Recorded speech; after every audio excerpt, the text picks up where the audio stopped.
జై శ్రీరామ్. హిందూ బంధువులందరికీ నమస్కారం అండి. చాలా రోజుల తర్వాత వీడియో చేస్తున్నాను. చాలా గ్యాప్ వచ్చింది. ఎలక్షన్స్ ఉండడం వల్ల కొద్దిగా ఆ పనుల్లో ఉండడం వల్ల వీడియోస్ తీయలేకపోయాను. అయితే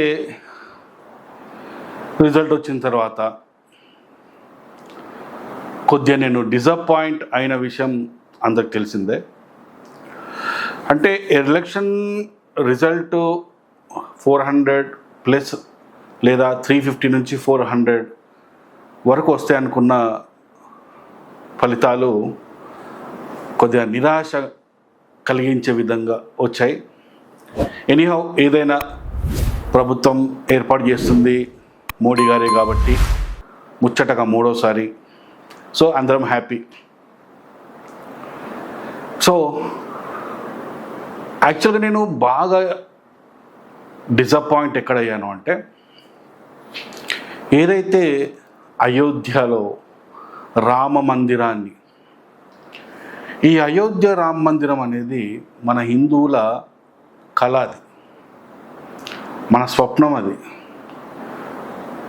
మన దాన్ని సాకారం చేసుకోవడానికి మన నేల మీద, మన భూమి మీద, మన రామాలయాన్ని, రాముడు తిరిగిన పాదాలను తాకిన ఈ నేల మీద మనం గుడిని కట్టుకోవడానికి 500 సంవత్సరాలు ఆగాల్సి వచ్చిన పరిస్థితి మనకు వచ్చింది. సో ఈరోజు బీజేపీ ప్రభుత్వం, ముఖ్యంగా మోడీ గారు, అమిత్ షా గారు, యోగి గారు, మరీ ముఖ్యంగా ఆర్ఎస్ఎస్, బజరంగ్ దళ్, విశ్వ హిందూ పరిషత్ ఎన్నో త్యాగాలు చేసి అయోధ్య భవ్యమైన మందిరాన్ని మనం కట్టుకోవడం జరిగింది. అలాంటి దగ్గర బీజేపీ ఎంపీ ఓడిపోవడం నాకు చాలా డిసప్పాయింట్ చేయడం వల్ల నేను కొద్దిగా ఫ్రస్ట్రేషన్తో ఒక పోస్ట్ పెట్టడం జరిగింది. సో హిందూ ధర్మాన్ని కాకపోతే నేను ఇంకా దేనికోసం పోరాడతా, నో ప్రాబ్లం. ప్రాణాలు ఉన్నా పోయినా నా ధర్మం కోసం నేను ఫైట్ చేస్తా అని, no doubt. So happy. Modi గారు ముచ్చటగా మూడోసారి వచ్చారు. ఈసారి దేశాన్ని మార్చే విధంగా, ఈ దేశాన్ని హిందూ రాష్ట్రంగా మార్చే విధంగా రావాల్సిన చట్టాలను తీసుకొచ్చి జనాభా నియంత్రణను, వక్ఫ్ బోర్డుని రద్దు లాంటి, అలాగే హిందూ దేవాలయాలు మన హిందూ చేతుల్లోనే ఉండే విధంగా ఇలాంటి ఎన్నో చట్టాలు రావాలి. ఎన్ఆర్సీ ఇలాంటి చట్టాలు వచ్చి 1 ఎలక్షన్ 1 కంట్రీ, దేశం మొత్తం ఒకటేసారి ఎలక్షన్ జరగాలి. ఇలాంటి చట్టాలన్నీ బాగా వచ్చి ఈ దేశం ఆర్థికంగా చాలా డెవలప్ కావాలని చెప్పేసి మనం అందరం కోరుకుందాం. సో ఇంతవరకు మనం పక్కన పెట్టేస్తే, మోడీ గారు ప్రధానమంత్రి అయిన తర్వాత ఈరోజు నిన్న ఒక సంఘటన జరిగింది. ఏంటి అంటే, మోడీ గారు భారత రాజ్యాంగాన్ని తలకు మొక్కుతున్నట్టు మనం ఒక విజువల్ని మనం చూసాం.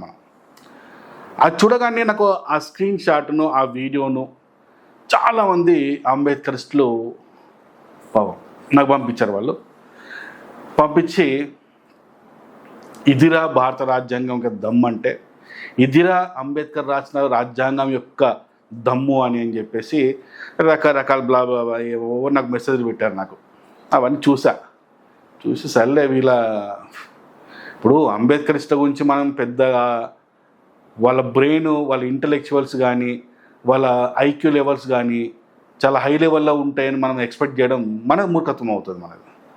సో నేను కూడా చూశాను, కామ్గున్నాను.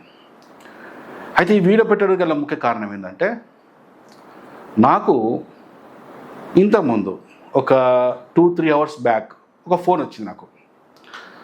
మహబూబ్ నగర్ ఆ ఏరియా నుంచి అనుకుంటుంది, నాగర్ కర్నూలు, ఆ మహబూబ్ నగర్ ఆ ఏరియా నుంచి ఒక కాల్ వచ్చింది నాకు. బాగానే మాట్లాడాడు, చాలా బాగా మాట్లాడాడు, బూతులు లేకుండా సబ్జెక్ట్ మాట్లాడినప్పుడు ఆయన ఒక ప్రశ్న ఇస్తాడు నాకు. మిస్టర్ హమారా ప్రసాద్, అంబేద్కర్ రాసిన రాజ్యాంగం వల్లే ఒక ఛాయను అమ్ముకునే మోడీ, ఒక ఛాయ్ వాళ్ళ ఈ దేశానికి 3వసారి ప్రధానమంత్రి అయ్యాడు. ఇది కేవలం అంబేద్కర్ రాయడం వల్లనే జరిగింది. అంబేద్కర్ మాత్రమే రాయడం వల్ల ఈరోజు ఒక ఛాయ్ వాళ్ళ ఈ దేశానికి ప్రధానమంత్రి కాగలిగాడు అని చెప్పాడు. అనగానే నాకు అనిపించింది ఏంటంటే, వీరు ఎందుకు ఇలాంటి ఆలోచనతో ఉంటారు, అంటే ఈ లో లెవెల్లోనే ఎందుకు ఆలోచిస్తారు అనేది నాకు అర్థం కాలేదు. నాకు అంటే వీళ్ళ భావజాలం అంతే, ప్రతిదంతే. అంటే దేశంలో ఏది జరిగినా అది అంబేద్కర్ వల్లనే. ఇప్పుడు జస్ట్ లైక్ క్రిస్టియన్ మతం చూడండి. ఇప్పుడు చూడండి, క్రిస్టియన్ మతంలో అయితే ఏ విధంగా అయితే పాస్టర్లు అన్ని మాయమాటలు చెప్తారో, సేమ్ ఈ అంబేద్కరిస్ట్ నాయకులు కూడా సేమ్ ఇలాంటి మాయమాటలు చెప్తారనమాట. చూడ, కరోనా వచ్చింది యేసు వల్లనే, ఇవాళ మోడీ గెలిచింది కూడా రాజ్యాంగం వల్లనే, అంబేద్కర్ రాసిన రాజ్యాంగం వల్లనే. చూసావా, కాకులు పక్షులు ఆకాశంలో ఎగురుతున్నాయి, దానికి కారణం ఎవరో తెలుసా? బాబాసాహెబ్ అంబేద్కర్ రాజ్యాంగం రాయడం వల్లే. నిజం చెప్పాలంటే అంబేద్కర్ గారి యొక్క పరువును, ప్రతిష్టను దిగజారుస్తుంది ప్రశ్నించే మేము కాదు, ఇలాంటి ఫేక్ న్యూస్ ప్రాపగండ చేసే అంబేద్కరిస్టులు. సరే, ఈరోజు నాకు అబ్బాయి ఆ ప్రశ్న అడిగింది ఏంటంటే, అంబేద్కర్ రాజ్యాంగం రాయడం వల్లే ఒక ఛాయ్ వాళ్ళ ప్రధానమంత్రి అయ్యాడు అని చెప్తున్నాడు. ఇప్పుడు ఈ ప్రశ్న విన్న మీ అందరికీ నేను అడుగుతున్న ఒక ప్రశ్న. ఆ అబ్బాయికి సమాధానం చెప్పేశానండి. అతను ఓకే, నాతో ఏకీభవించేశాడు.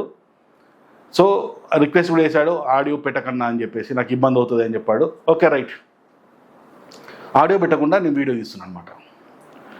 ఇప్పుడు నేను మీ అందరికీ, వీడియో చూస్తున్న ప్రతి ఒక్కరికి, మరియు నా వీడియో చూస్తున్న అంబేద్కరిస్టులకు కూడా నేను మీ అందరికి ఒక ప్రశ్న ఇస్తున్నా.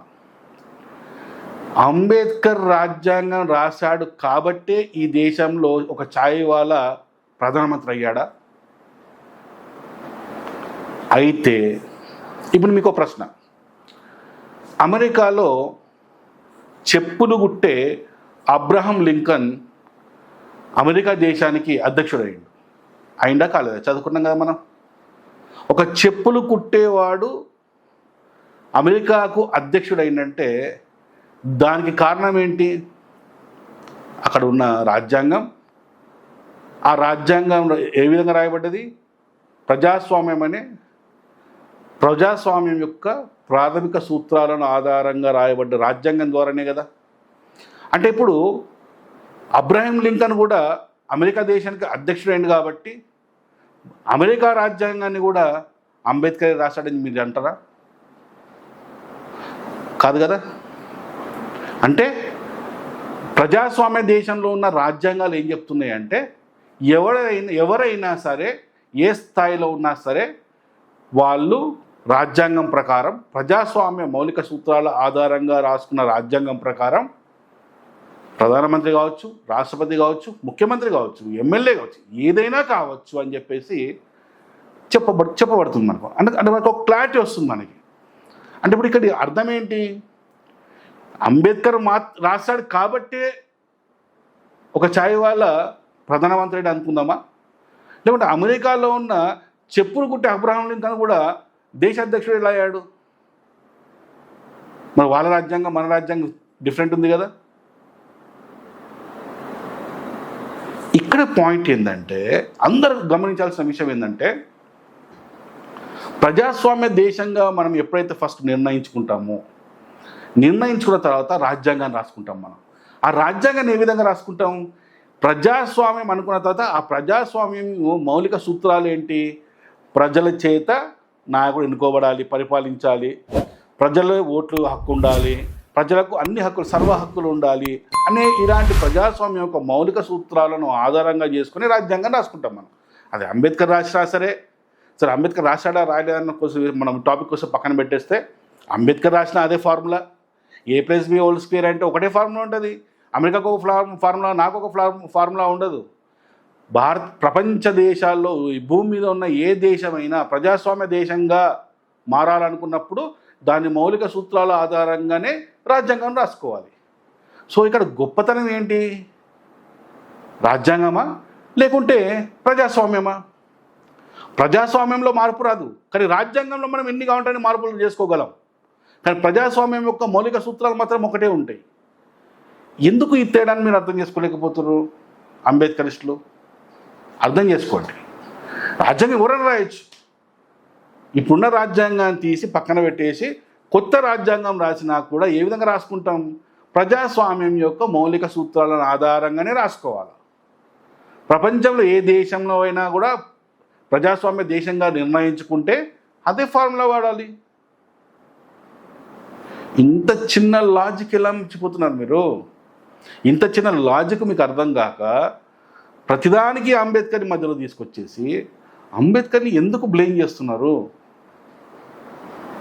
కాస్త మీరు బుద్ధి తెచ్చుకోండి. కొద్దిగా ఇప్పుడు మూర్ఖత్వంతో మాట్లాడడం కాదు, కొద్దిగా ఆలోచించాలి. ఇప్పుడు అంబేద్కర్ మీకు ఏం చెప్పాడు? చదువుకోండి, జ్ఞానాన్ని పెంచుకోండి అన్నాడు. చదవండి. ఎవడో ఏదో పీడిఎఫ్ ఇస్తే దాన్ని పట్టుకొని దాన్ని నమ్మడం కాదు. చదవండి, ప్రశ్నించండి. ఇప్పుడు ప్రశ్నించనే దగ్గరికి వచ్చినప్పుడు మీ అంబేద్కరిస్టులేమో హిందూ మతాన్ని ప్రశ్నిస్తారు. హిందూ మతంలో ఉన్న కోట్లాది మంది ఆరాధిస్తున్న రాముణ్ణి, కృష్ణుణ్ణి, సీతమ్మను కూడా ప్రశ్నిస్తారు. ఎందుకు ప్రశ్నిస్తున్నారా అంటే ఈ రాజ్యాంగం మాకు హక్కు ఇచ్చింది అంటారు. అదే హమారా ప్రసాద్ అంబేద్కర్ని ప్రశ్నిస్తే అరే హమారా ప్రసాద్ నీవు ఎట్లా ప్రశ్నిస్తావురా అంటారు. మీరు ఏంట్రా మీ డ్యూయల్ మైండ్ సెట్ ఏంట్రా మీది? ఏదైనా సింగిల్ మైండ్ సెట్ రంటారా? ప్రశ్నించడం బంద్ చేస్తే మీరు మా ధర్మం గురించి ప్రశ్నించడం బంద్ చేయండి, నేను అంబేద్కర్ గురించి బంద్ చేస్తాను. మీరు మా ధర్మం గురించి ప్రశ్నిస్తే నేను అంబేద్కర్ గురించి ప్రశ్నిస్తా. అదేందో నా కర్మ. ఇంతకాలం మీరు చెప్పినన్ని అంబేద్కర్ గురించి చెప్పిన అన్ని పరమ బూతులు అని చెప్పి పుస్తకాలు చదువుతుంటే తెలిసిపోతున్నది నాకు. రైట్? ఒక్కొక్కటి అన్నీ వస్తాయి, అన్ని విషయాలు బయటకు చెప్తారు. Okay, thank you. జై శ్రీరామ్.